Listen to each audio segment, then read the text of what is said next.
half-mast aura el bandera del Pilipinas adentro del campo del militar na Western Mindanao Command. Este después que ya resulta el guerra contra miembros del Abbu na tipo Basilan del Sábado, el 18 Muerto Soldao y 56 Herido na un día Encuentro pa lang.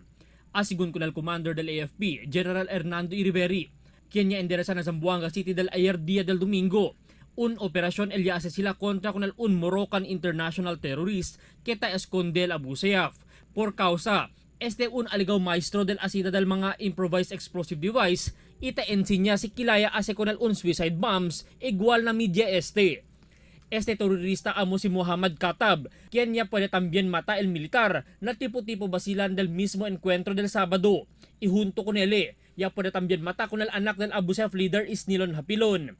Este si Katab asigun amo el responsable para unir con el fuerza del Abbu Sayyaf desde el grupo del Abbu Sayyaf leader Isnilon Hapilon y el Abbu Sayyaf leader Furuji Indama. Yes, he is Muhammad Katab. Yes. What's his background, sir? As I mentioned earlier, he is an IED expert, and he wanted to unify, organize all kidnap for ransom groups to be affiliated with an international terrorist organization. Na-record del AFP, este 18 mga persona el Yamuri na Encuentro, amo ka na First Lieutenant Remedyo Licena, Staff Sergeant Makin Jarani, Sergeant Ahmad Usman, Sergeant Paterno Okino, Sergeant Jason Alani, Corporal Redel Perolino, Corporal Res Bigandawali, Corporal Rodelio Bangkairin, Corporal Noel Else, Corporal Dionisio Labial, Corporal Rakib Kadil, Corporal Darius Bulan, Corporal Ibrahim Palaw, Private First Class Doren Aspurias, Private First Class Marjun Duhay Lungsod, Private First Class Marjon Monte, Private First Class Kevin Reverano, isi Private Danmark Gil Saldivar. Triste asigun el entero AFP con este incidente, donde asigun con Iriberi, este el talama el mga soldado el ultimate sacrifice para sangga con el mga mal elementos el mal plano del mga terorista, kaya sa biktima con el mas manada pa sibilyan. Kami ay naglulutsa.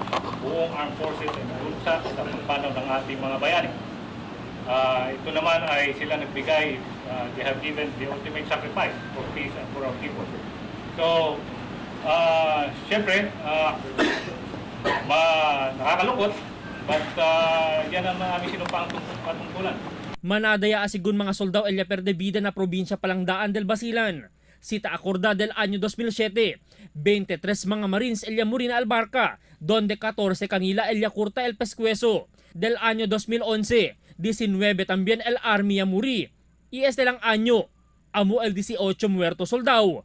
El último pregunta, si tiene ba kayo plano a descansa con este guerra el gobierno? Albert Luna, Dateline Zamboanga.